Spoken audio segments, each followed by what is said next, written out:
کچھ لوگوں نے کہا کہ جی کیا الطاف حسین زیادہ بڑے مجرم ہیں یا عمران خان؟ اگر الطاف حسین کی فوج کے خلاف باتیں نکالنے اور عمران خان کی فوج کے خلاف، الطاف حسین کی جوڈیشری کے خلاف اور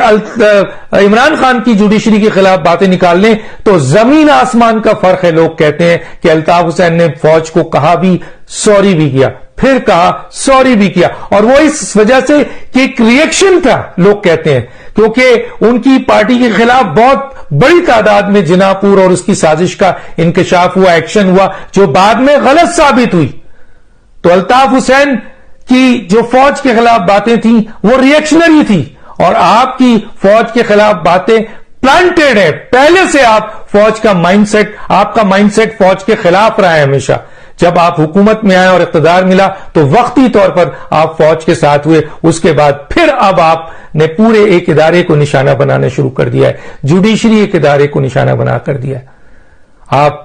کس طرح کمپیریزن کر سکتے ہیں کہ کون بڑا مجرم ہے؟ چلیں میں یہی باتیں لے کر قوم کے سامنے چھوڑ دیتا ہوں کہ کیا الطاف حسین پاکستان کے لیے زیادہ خطرناک تھے، زیادہ جو ہیں وہ قومی مجرم ہیں، یا عمران خان جو ہیں وہ پاکستان کے لیے قومی مجرم ثابت ہوئے ہیں؟ یہ فیصلہ میں عوام